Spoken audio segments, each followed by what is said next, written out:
টাঙ্গাইলের শাড়ি, গোপালগঞ্জের রসগোল্লা, জামালপুরের নকশি কাঁথা সহ মোট ১৪টি পণ্যের জিআই সনদ প্রদান করেছে শিল্প মন্ত্রণালয়। সকালে ঢাকায় ফরেন সার্ভিস একাডেমিতে এই সনদ প্রদান করেন শিল্পমন্ত্রী নুরুল মজিদ মাহমুদ হুমায়ুন। তিনি জানান, সব আইনি প্রক্রিয়া অবলম্বন করেই বাংলাদেশের টাঙ্গাইলের শাড়ি জিআই সনদ পেয়েছে। মইদুল ইসলামের রিপোর্ট। বাংলাদেশের বিভিন্ন অঞ্চলের ঐতিহ্যবাহী ১৪টি পণ্যের জিওগ্রাফিক্যাল আইডেন্টিফিকেশন জিআই বা ভৌগোলিক নির্দেশক সনদ প্রদানের জন্য এই অনুষ্ঠানের আয়োজন করে শিল্প মন্ত্রণালয়ের patent, industrial design and trademarks department.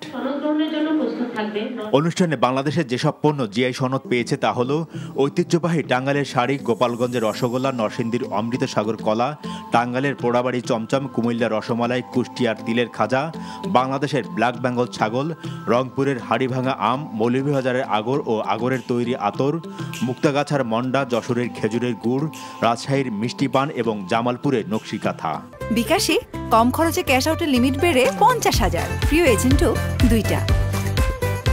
প্রচার করতে হবে বেকার আছে এই জিনিসগুলি। আমাদের যেমন ঐতিহ্য আছে, আজকে আমাদের কোয়ালিটি এবং কোয়ালিটিও আমাদের মেনটেন করতে হবে। তাদেরকে আরও স্মুথলি এদের আরেকটা জিনিস হলো অর্থনৈতিকভাবে টিকিয়ে রাখা তাদেরকে।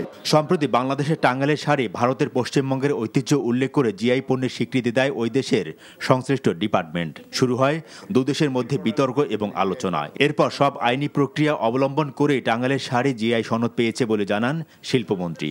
তারা হয়তো এখানকার টাঙ্গাইল থেকে, যেহেতু আমরা পার্শ্ববর্তী দেশ, অনেকে গেছে অন্য কোনো পার্সপেক্টিভে হয়তো তারা দাবি করেছে, and we have to prove ইট। এটার জন্য আমরা যে আইনি প্রক্রিয়া সেটা আমরা গ্রহণ করেছি, আমাদের এমবেসি আছে দিল্লিতে। এদিকে জিআই সনদ পাওয়া দেশের ঐতিহ্যগত এসব পণ্য রক্ষা এবং বাজারজাতকরণের সঠিক প্রক্রিয়া অবলম্বনের নির্দেশ দেন শিল্পমন্ত্রী। মইদুল ইসলাম, এনটিভি নিউজ, ঢাকা। বিকাশে কম খরচে ক্যাশ আউটের লিমিট বেড়ে ৫০,০০০, প্রিয় এজেন্টও ২টা।